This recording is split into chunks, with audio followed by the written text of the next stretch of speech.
भारत के प्रमुख लोक नाट्य स्वांग जो है ये हरियाणा का है। नौटंकी लोक नाट्य उत्तर प्रदेश का एक प्रमुख लोक नाट्य है। रासलीला उत्तर प्रदेश। भौड पाथेर कश्मीर। कृष्णा परिजात कर्नाटक के बीजापुर क्षेत्र के मुसलमान कृष्ण परिजात नाम के एक संगीतकार द्वारा। भवई गुजरात। जात्रा बंगाल भी, बिहार भी, उड़ीसा, त्रिपुरा, असम सहित बांग्लादेश में प्रचलित है। कवि चैतन्य महाप्रभु ने कृष्ण लीला के प्रदर्शन के लिए यात्रा का विकास किया था।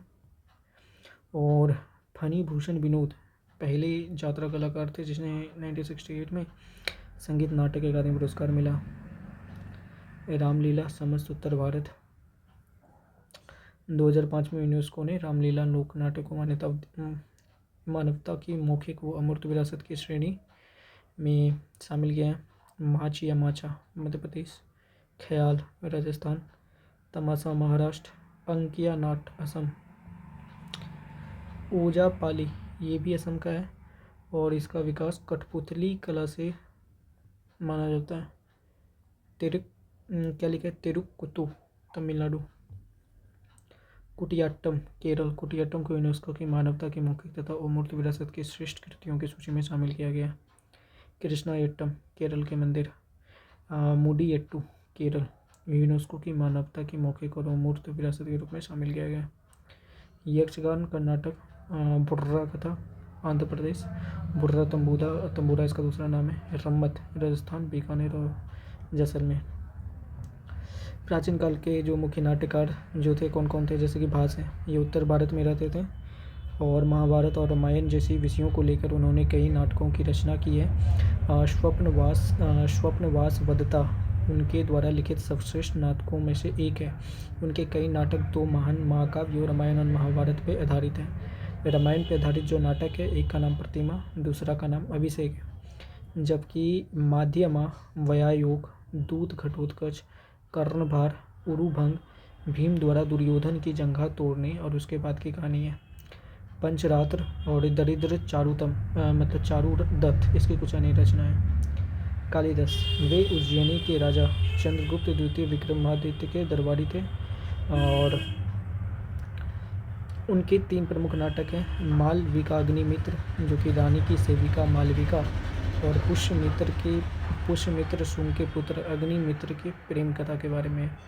विक्रमो क्या लिखा है? विक्रमोर वर्षीयम ये विक्रम और पूर्वशी की प्रेम कहानी है। अभिज्ञान शकुंतलम शकुंतला की पहचान और महाभारत में वर्णित है।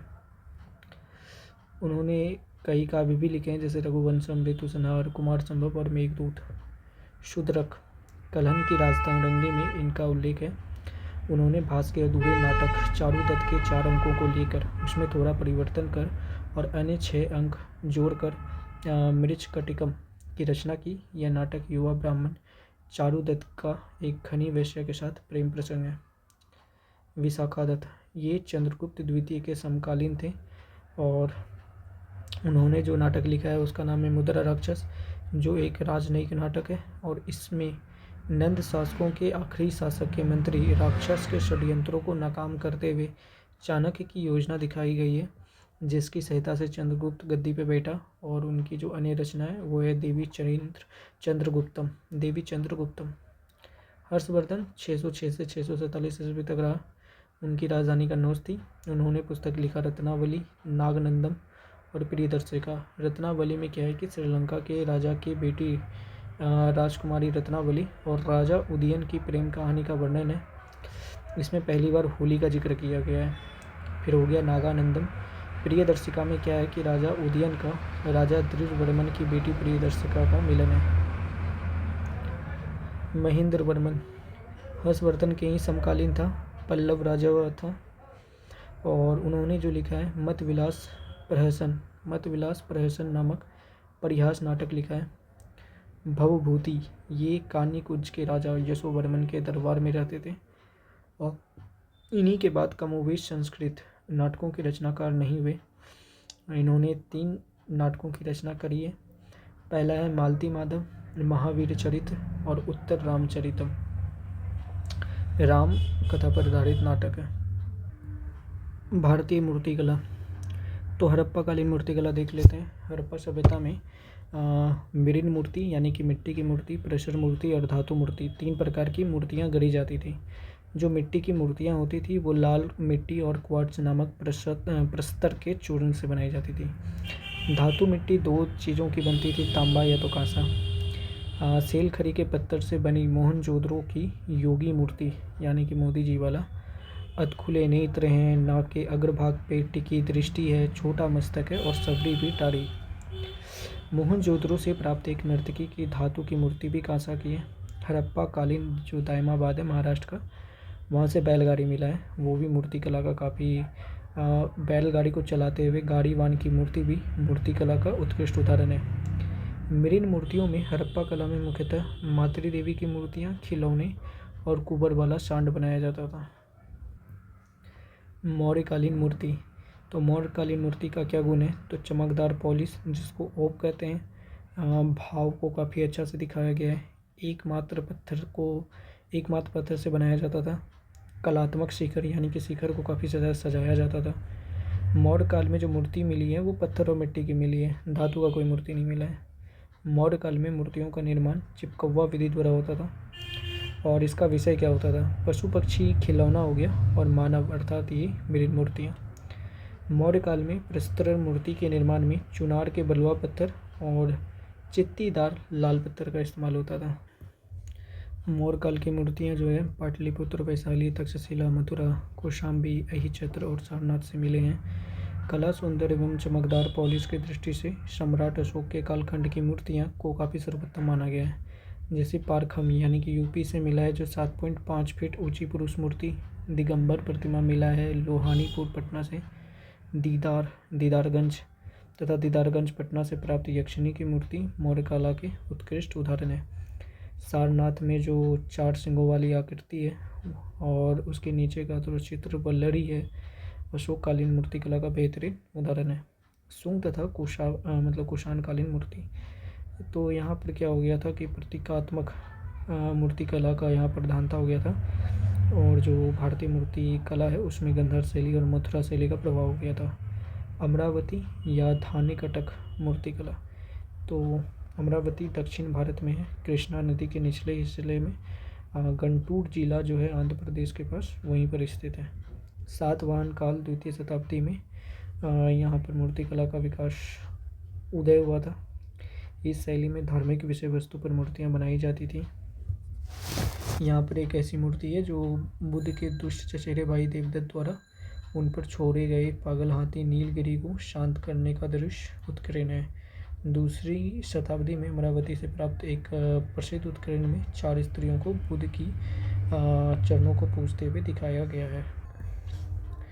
गुप्तकालीन मूर्तियाँ जो है मेनली सारनाथ, मथुरा और पाटलिपुत्र से मिलता है। गुप्तकालीन मूर्ति में अंग सौंदर्य को काफ़ी अच्छे से दिखाया गया है, एक तरह से उसमें जीवंतता लेते आया है। सारनाथ से प्राप्त धर्म चक्र परिवर्तन मुद्रा सुल्तानगंज बिहार से 7.5 फीट ऊंची यानी कि 2.2 मीटर ऊंचा, 12 टन वजनी यानी कि 500 किलोग्राम का था, शायद ताम्र मूर्ति मिला था। गुप्त काल में जैन धर्म पे हिंदू प्रभाव बढ़ रहा था, इसलिए देखा जा सकता है कि बुद्ध के बगल में इंद्र, सूर्य, कुबेर आदि की मूर्तियाँ हैं। गुप्तकालीन जैन धर्म के अंतर्गत विशालकाय बाहुबली की मूर्तियाँ बननी शुरू हुई थी और गुप्त काल में दशावतार की मान्यता आई, अतः इस दौर में सर्वाधिक मूर्तियाँ ब्राह्मण हिंदू धर्म से संबंधित ही बनी। एलोरा का जो दशावतार मूर्ति है, खजुराहो, देवघर आदि जगहों पर विष्णु के 10 अवतारों को मूर्त रूप दिया गया है। इसमें देवघर की शेष सही विष्णु मूर्ति काफ़ी प्रसिद्ध है। ढाका से प्राप्त मत्स्यावतार, कच्छ पावतार मूर्ति, उदयगिरी से गुफा से प्राप्त मिला था वारा मूर्ति, राजस्थान के भूमरा से मिला था नर नारायण की मूर्ति और कृष्ण की रास लीला वाली मूर्ति, और भलीसा के मंदिर से प्राप्त वाराह अवतार की मूर्ति, एलिफेंटा से प्राप्त हुआ था विख्यात त्रिमूर्ति गुप्तकालीन मूर्तिकला के विशिष्ट प्रमाण है। भूमि स्पर्श मुद्रा में बुद्ध मूर्ति, सारनाथ, 11 मनुष्य बुद्ध धर्म मूर्ति तथा बुद्ध के प्रथम उपदेश का चित्रण भी गुप्तकालीन मूर्तिकला के महत्वपूर्ण उदाहरण है। हिंदू कुश पर्वत श्रृंखला के बामियान घाटी यानी कि अफ़गानिस्तान में भी सिल्क रूट पर एक बड़ा सा बुद्ध का प्रतिमा बना था 6वीं से 7वीं शताब्दी में, जो गंधार कला का शीर्षस्थ नमूना था। 2011 में इसको उड़ा दिया गया। चालुक्यकालीन मूर्ति यानी कि इसमें 4 प्रमुख केंद्र हैं: बदामी, ऐहोल, शडक्कल और महाकूट। ये चारों कर्नाटक में मौजूद हैं। चालुक्य की जो मूर्तियाँ हैं बलिष्ठ और विशालकाय होती हैं और अंग और प्रत्यंग जो होता है समानुपातिक होता है। बदामी कर्नाटक में मिली नटराज की 18 हाथों की मूर्तियाँ और विष्णु की त्रिविक्रम स्वरूप की मूर्ति, 12 अवतार मूर्ति तथा वैकुंठ नारायण विष्णु की प्रशंसनीय प्रतिमाएं मिली हैं। शडक्कल की मूर्तियाँ चालुक्य शिल्प में शांत, संतुलित और ऊर्जा युक्त, जीवंत और भव्य है। शडक्कल से मिली मूर्ति जो है जैसे कि त्रिपुरांतक और अष्ट धातु की मूर्तियों के साथ कैलाश पर्वत को उठाए गए रावण की मूर्ति विशेष प्रशंसनीय है। ऐहोल की मूर्तियों के अलंकारित अंकनों में विशेष कुशलता दिखाई देती है। यथा लभ्यता, धोती, अन्य वस्त्रों पर जो गहरी धारा है वो भी दिखता है। ऐहोल में बना दुर्गा मंदिर जो चालुक्य मूर्ति शिल्प का महत्वपूर्ण उदाहरण माना जाता है। महाकूट के महाकूटेश्वर मंदिर में अर्धनारीश्वर और हरिहर की मूर्तियाँ विशेष रूप से उल्लेखनीय है। राष्ट्रकालीन मूर्तियाँ तो इस दौर में मुख्यतः महाराष्ट्र के एलोरा, एलिफेंट और कन्हेरी में मूर्ति शिल्प का काम हुआ था। एलोरा में जो है शिव, विष्णु तथा शक्ति के सुर की मूर्तियों के उदाहरण है, जबकि कन्हेरी महाराष्ट्र में क्या है, बौद्ध शिल्प के उदाहरण है। एलोरा की मूर्तियों को ओज कथा वस्तु के अनुसार बनाया गया है, जिसमें सजीवता नहीं दिखती है। मूर्तियों को वस्त्र कम लेकिन आभूषण अधिक बना दिए गए हैं। एलोरा की सभी गुफाओं के बाहर अधिकांशतः द्वारपाल के रूप में गंगा और यमुना की मूर्ति है। ओडिशा या कलिंग की मूर्ति कला तो ओडिशा भारतीय वास्तुकला और मूर्ति शिल्प का प्रमुख केंद्र रहा है। इसमें पुरी के जगन्नाथ मंदिर, भुवनेश्वर के लिंगराज मंदिर और कोणार्क के सूर्य मंदिर के शिल्प को शामिल किया गया है। पुरी के जगन्नाथ मंदिर में भगवान जगन्नाथ, सुभद्रा भी है, बलराम भी है। विशाल मूर्ति के अलावा शिव पार्वती भी है, ब्रह्मा सावित्री भी है और विष्णु लक्ष्मी के भी मंदिर बने पड़े हैं। और कोणार्क के सूर्य मंदिर में सूर्य प्रतिमा के हास्य भाव का विशेष रूप से सराहा गया है। सूर्य के अलावा सूर्य के साथ ही अरुण, ज्योतिष, नवग्रह और युद्ध दरबार और मनुष्य की काम क्रीड़ा सहित अन्य क्रियाकल्प, पशु आकृतियों और नृत्य और गायन से संबंधित मूर्तियों और विभिन्न हिस्सों पर राजा नरसिंह वर्मन से संबंधित 24 दृश्यों को उत्कृत किया गया है। कोणार्क के सूर्य मंदिर में लिंगराज की जो मंदिर है उसमें अंग प्रत्यय को अच्छे से दिखाया गया है और केस विन्यास को भी काफ़ी फोकस किया गया है। पांडवों का स्वर्गारोहण, प्रेम पत्र लिखती स्त्री, माता श्रृंगारत नारियाँ, काम क्रीड़ा के दृश्य, सूर्य, गणेश, कार्तिकेय की मूर्ति, ब्रह्मा आदि मूर्तियों को लिंगराज मंदिर में उत्कृष्टता प्राप्त है। पालकालीन मूर्तिकला तो बंगाल के पाल शासक बौद्ध मतावलंबी थे, इसलिए अधिकतर जो मूर्ति मिलता है बौद्ध कला का मिलता है। पाल युग में जो बौद्ध थे, बौद्ध, अवलोकितेश्वर, मैत्रेय, हारीति और बोधिसत्व, मंजूश्री और तारा आदि मूर्तियाँ बनी गई है। पालकालीन मूर्तियों पर सारनाथ कला का प्रभाव ज़्यादा दिखता है, क्योंकि इसमें हल्के, इकट्ठे बदन और पारदर्शी वस्त्र पहनाए गए मूर्तियों को। पालकालीन मूर्तियों का निर्माण गया तथा राजमहल में मिलने वाली जो भूरे काले रंग की मुलायम विशाल पत्थरें होती है उससे बनाया गया है। और पाल मूर्तियाँ जो है लेख युक्त है और उसमें तिथियाँ भी है। पाल प्रतिमाओं में मुख्यतः दैव मूर्तियों के ही उदाहरण मिलते हैं, कोई लौकिक विषय का बहुत ही अभाव रहा है। पाल शैली में बनी जो है बौद्ध, जैन तथा ब्राह्मण की मूर्तियाँ हैं और स्तर में तो समानता है ही। और नालंदा, गया, काशीपुर, शंकरबंद, कुर्कीहार आदि पाल मूर्ति कला का प्रमुख स्थल रहा है। खजुराहो की मूर्ति कला जो है 9वीं से 12वीं सदी के मध्य के बीच का है। और खजुराहो की जो मूर्ति है ना, उसमें कलागत विकास के साथ साथ काम भावना वाले जो मूर्ति है उस पर ज़्यादा बनाया गया है। मूर्ति जो है मेनली नृत्य मुद्राएं करते हुए बनाया गया है। और कल्पित पशु जो व्याल है उसकी भी मूर्ति खजुराहो में ही है। खजुराहो के मंदिर में काम क्रीड़ा के दृश्यों की सर्वाधिक मूर्तियाँ हैं। रति क्रिया में संलग्न ऐसी मूर्तियों में सामान्य और असामान्य दोनों प्रकार के संभोग के दृश्य हैं। राजस्थान गुजरात की मूर्ति कला में मतलब दो शासक आते हैं, पहला तो सोलंकी और चालुक्य। सिरोही जिले के आबू पर्वत पे दिलवारा का जो जैन मंदिर है वहाँ पर काफ़ी अच्छा शिल्पकला को दिखाया गया है, जिसमें कृष्ण लीलाओं का अंकन किया गया है। मोरेरा गुजरात के सूर्य मंदिर में अर्धनारीश्वर की मूर्ति है। हरिहर स्वरूपों के अलावा सूर्य, शिव, ब्रह्मा तथा वैष्णु आदि का अंकन किया गया है। गंग वंशीय मूर्ति क्या है? तो गंग वंश से संबंधित जो मंत्री चामुंड राय थे, उन्होंने श्रवण बेलगोला कर्नाटक में तीर्थकार ऋषभ देव के पुत्र बाहुबली की मान्यता पर गोमतेश्वर मूर्ति बनाई है। और धातु के नटराज मूर्ति चोल कला का सांस्कृतिक रूप से बढ़ती चली गई, इसलिए कुम्हारिया के जो जैन मंदिर है राजस्थान में और मरोरा का जो सूर्य मंदिर है गुजरात का, उसका जो सभा मंडप है मूर्तियों से भरा भरा है। और चालुक्य जैन मूर्तियों में अलंकार व तकनीकी दक्षता तो बहुत है, परंतु मूर्तियों के मुख पर भाव शून्यता दिखाई देती है। सल्तनत कालीन मूर्तियाँ तो कोई है ही नहीं, लेकिन दक्षिण में कोणार्क, जगन्नाथपुरी, विजयनगर और तंजौर में मूर्तियों का निर्माण सल्तनत काल में ही हुआ था। मुगल कालीन मूर्तियाँ, तो मुगल कालीन मूर्तियाँ तो ज़्यादा नहीं है, लेकिन अकबर की सहिष्णुता के कारण जयमल और भत्ता की मूर्तियाँ आगरा के किले में झरोखा दर्शन के तले बनाई गई और मुगल काल में हाथी दांत से कलात्मक मूर्ति बनाने की नई कला विकसित हुई थी। आधुनिक काल ब्रिटिश काल की मूर्ति कला। आधुनिक काल ब्रिटिश भारत की मूर्तियाँ। लखनऊ में इस युग में मूर्ति कला से संबंधित कुछ महत्वपूर्ण आर्ट स्कूल खोला गया था। इसके अलावा बंगाल, मुंबई, जयपुर, मद्रास, ग्वालियर, उत्तर प्रदेश और पंजाब मूर्ति कला के प्रमुख केंद्र के रूप में ब्रिटिश काल में सामने आया था। आज़ादी के बाद जो देवी प्रसाद चौधरी ने यूरोपीय शैली से अलग पहले ऐसे मूर्तिकार थे जिन्होंने भारतीय स्पर्श देने के साथ कांस्य माध्यम में भी काम किया था मेनली। और बिहार में पटना सचिवालय के सामने जो शहीद स्मारक है उसे देवी प्रसाद राय चौधरी ने ही बनाया था। राम किंकर बैच 1938 में बनाई गई जो संथाली परिवार की मूर्ति है, काफ़ी चर्चित है। और आजकल जो मूर्ति बनते हैं प्लास्टर ऑफ पेरिस से बनती हैं। और जयपुर राजस्थान देश में मूर्ति कला का प्रमुख केंद्र है। आधुनिक भारत में धातु कला के जो प्रमुख केंद्र है वो मद्रास, तिरुचिरापल्ली, तंजौर, मुंबई, भूज तथा बनारसी है। तांबे और कांसा के धातु कार्य के लिए उत्तर प्रदेश का मुरादाबाद जो है वो प्रमुख जनपद है। गंधार शैली, भारतीय मूर्ति कला की प्रमुख शैली गंधार शैली। तो ये विशुद्ध रूप से बौद्ध धर्म से संबंधित धार्मिक प्रस्तुत मूर्तियाँ शैली है और इसका उदय जो हुआ था कनिष्क प्रथम पहली शताब्दी में हुआ था।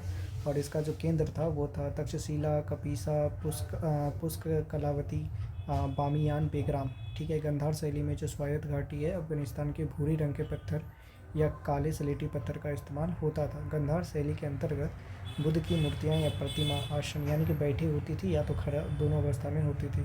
बुद्ध की जो प्रतिमा है मुख्यतः वस्त्रयुक्त, घुंघराले बाल, ललाट पे उड़ना यानी कि भौरी और सिर के पीछे प्रभाव मंडल और वस्त्र शलवट युक्त विशेषताओं से परिपूर्ण है। और ये जो शैली है मेनली देखा जाता है यूनानी और हेलेनिस्टिक प्रभाव की है। मथुरा शैली की बात की जाए तो इसमें जैन तथा ब्राह्मण हिंदू धर्म तीनों की मूर्तियाँ देखने को मिलते हैं। मथुरा कला के प्रमुख जो केंद्र है वो है मथुरा, तक्षशिला, अहिछत्र, श्रावस्ती, बनारसी और कौशाम्बी। मथुरा शैली में सीकरी रूपबल यानी कि मध्यकालीन फतेहपुर सीकरी के लाल चित्तीदार पत्थर और श्वेत चित्तीदार पत्थर का इस्तेमाल होता है। मथुरा शैली में बुद्ध प्राय वस्त्र रहित, बाल विहीन, मूछ विहीन और अलंकर विहीन होते थे, किंतु प्रभाव मंडल होता था उनमें। ठीक है। और उनका जो मुद्रा है बुद्ध का वो है वरद हस्त मुद्रा, अभय मुद्रा, धर्मचक्र परिवर्तन मुद्रा और भूमि स्पर्श मुद्रा। फिर इसके बाद आया आयागपट शैली।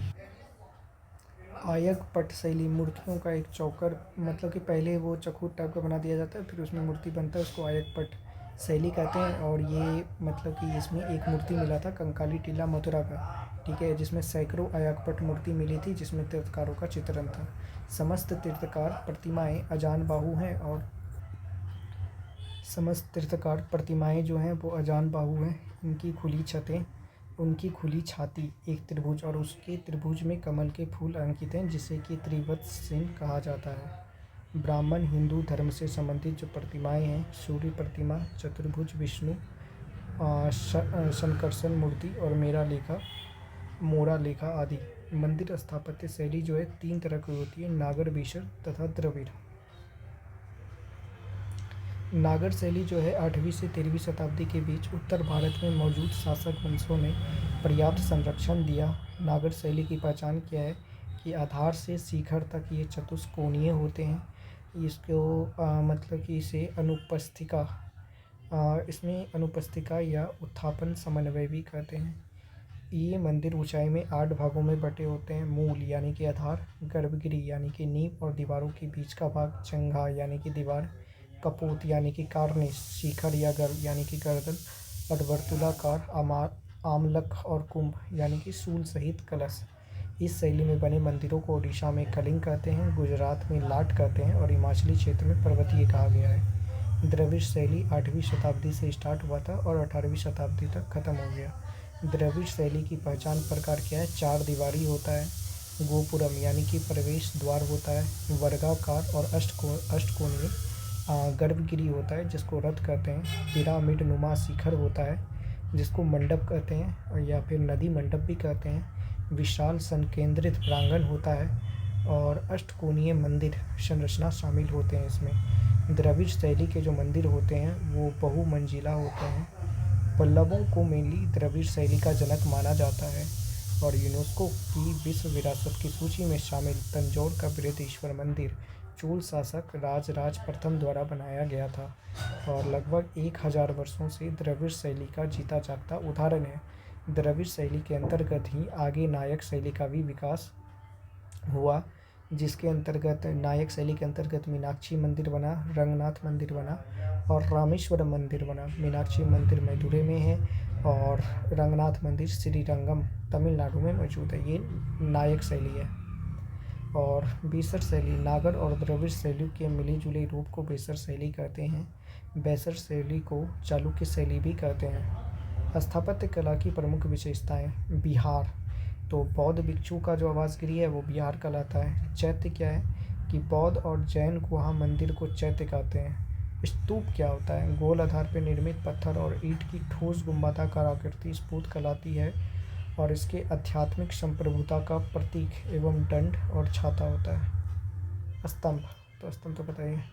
पैगोडा क्या है? तो बुद्ध स्तूपों और परतदार आकृति में बने स्तंभों के स्थापत्य के लिए यूरोपीय लोगों ने पैगोडा शब्द का इस्तेमाल किया रहा था। गॉथिक शैली क्या होता है? यानी कि चर्च का जो अधिकतर डिजाइन होता है ना, वो गिरजाघर का जो अधिकतर डिजाइन होता है वो गॉथिक शैली का बना होता है, जिसका जन्म फ्रांस में हुआ था। इसी शैली में भारत के भी अधिकतर गिरजाघर बने हुए हैं। इंडो सारासेनिक भारत शैली, ये क्या है कि भारत में अंग्रेजों के शासन काल में विकसित हुई ऐसी वास्तुकला जिसमें वास्तुकला ने भारत के प्राचीन और मध्यकाल के इस्लामिक स्थापत्य कला की विशेषताएं ग्रहण की, दोनों को मिलाकर तो वो रहा, तो हो गया खत्म।